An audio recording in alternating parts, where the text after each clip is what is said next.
Turning now to that big breaking news story we mentioned at the top of the hour, the Justice Department has filed an appeal to that stunning ruling by Judge Eileen Cannon, which appoints an independent arbiter, a so-called special master, something Bill Barr called a red herring, to review the records seized by the FBI in its search of Mar-a-Lago exactly 1 month ago.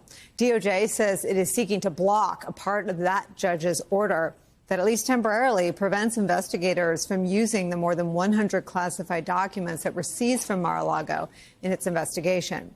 Here's what DOJ says about those documents. Quote, plaintiff, that means Donald Trump, does not and could not assert that he owns or has any possessory interest in classified records, that he has any right to have those government records returned to him, or that he can advance any plausible claims of attorney-client privilege as to such records that would bar the government from reviewing or using them.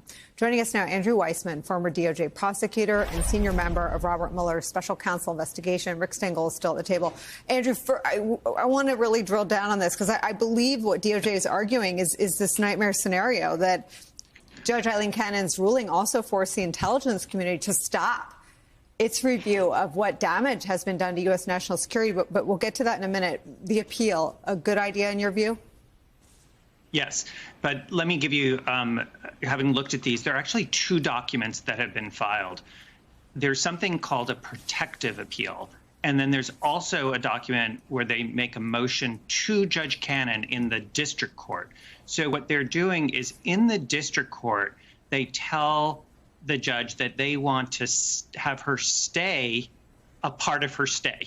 If you remember, she ordered that there could not be a review of anything that was seized in the search warrant, whether it's classified material or unclassified material. They had to put a full stop to the criminal investigation using those documents.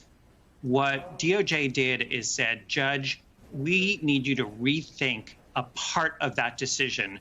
You really made an error when it came to anything that is classified. And you called out, as I knew you would, the exact best quote that puts in succinctly what the argument is.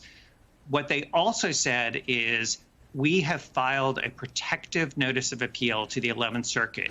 If there is not a ruling in our favor on this by a week from today, the 15th, we're going forward with our appeal on this issue. So they've done two things, giving the district court the option of ruling in their favor. And it's a really strong brief. I think this is a much stronger brief, but in some ways you can't fault the Department of Justice because it was hard to know just how sort of nutty and off the wall her decision was going to be. But this is a very, very strong brief saying, how can somebody like Donald Trump have any interest in, any possessory interest in classified documents? He can't. They belong by definition to the government, not to a private citizen. And those communications don't raise attorney-client privilege because by definition, classified documents are not communications between Donald Trump and his lawyers.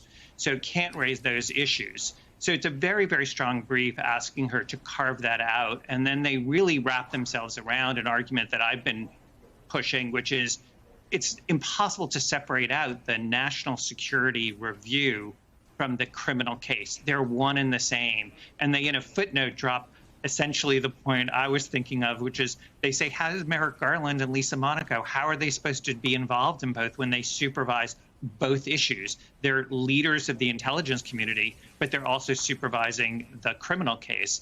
So it basically says, Judge, you have not worked through just how much you're harming sort of the national security review that you said could go on. And of course, they don't have to say it, but in the background, you know, there's all these reports about just how sensitive the information is that they're talking about.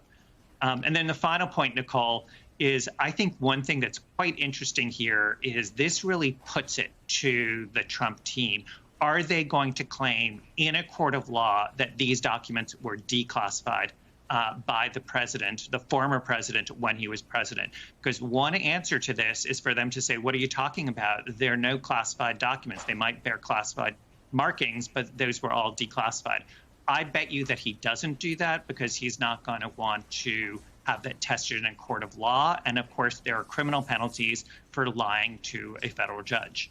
So, but I think it really puts a fine point to the Trump team whether they're going to claim these were declassified.